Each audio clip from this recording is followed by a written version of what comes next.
Welcome back to the deep dive.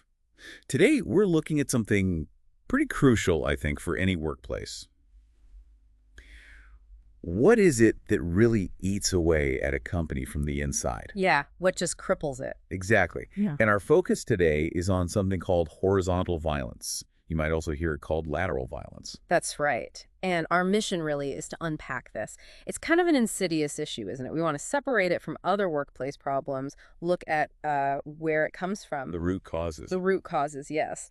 And crucially, how good leadership and clear action can stop it from, well, basically killing a business. And we're basing this discussion on the horizontal violence.pdf document you shared, pulling out the key ideas from there. That's the plan. Okay, so let's dive right in then. Horizontal violence, aggression between equals. What does that actually, look like day to day? Is it always obvious? Not at all. And that's part of the problem. The source material highlights a whole spectrum of behavior. Sure, you have the overt stuff like verbal abuse, maybe public criticism. Shouting, even. Possibly, yeah. But it also covers much more subtle things, like giving someone the silent treatment, gossiping, deliberately excluding someone. Or even just not sharing information they need to do their job. Exactly. Strategic withholding of information. It's all about hostile, aggressive acts between peers, people on the same level. It's different from vertical violence, a boss targeting an employee. Right, the power dynamic is different. More hidden, maybe. It can be, yeah. It makes it really corrosive because management might not even see it happening. But the team feels it. It just destroys trust. So it's that quiet stuff, too. The persistent undermining behavior, which makes you wonder, why does this stick around? Why does this happen? The document points to some key reasons. It really does. And this is where it gets quite, well, concerning. It seems this kind of violence really thrives when things are chaotic organizationally. Or when leadership is just absent, not paying attention. Precisely. If no one's checking these behaviors, they can fester. And often it gets brushed off, doesn't it? Oh, it's just a personality clash. Yeah, they just don't get along. Normalize it. Exactly. That normalization is key. Plus, employees often, fear speaking up, fear of retaliation, or just not being believed. And sometimes, is it about feeling powerless? Like you can't challenge the boss, so you take it out on your colleague instead? That's another factor highlighted, yes. Yeah. Redirected frustration. All these things allow it to become almost systemic, hidden in plain sight. Okay, so it thrives in silence. People are afraid to talk. What's the actual damage? Yeah. The real cost to the business, beyond just morale. Does it hit the bottom line? Oh, absolutely. The cost is huge. It's not just about people quitting, though that definitely happens. Turnover goes up. Right.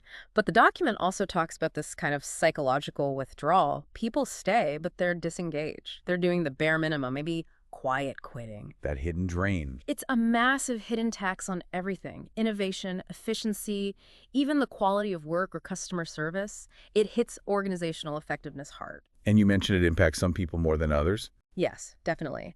New hires or maybe less experienced staff, they're particularly vulnerable, often become targets because they don't have the same standing or support network yet. Makes sense. So for leaders listening, this sounds serious, like really serious for the health of their business.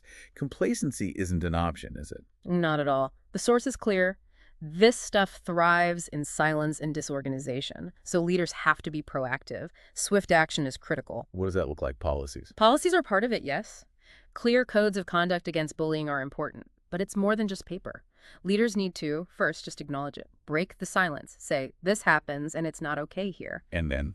Educate everyone. What is horizontal violence? What does it look like? What's the impact? Make sure staff know. And crucially, leaders need to model respectful behavior themselves. Walk the talk. Absolutely. They need training, too, to recognize the signs and know how to step in. Conflict resolution training, system-wide, can also help. What about reporting it if people are scared? That's vital. You need to create a culture where people feel safe speaking up. Genuinely safe. That means confidential, reliable reporting mechanisms. No fear of backlash. So wrapping this up, the message seems to be, horizontal violence isn't just office trauma. It's a genuine threat that can, quite literally, undermine your entire business if you ignore it. That's the bottom line. Leaders have to take this seriously. Swift, decisive action isn't just nice to have. It's essential for protecting your people and ultimately your organization's survival. A really powerful takeaway. So for you, listening right now, think about it. What might be the hidden costs of silence in your workplace? And what's maybe one small step that could start to break that silence for everyone?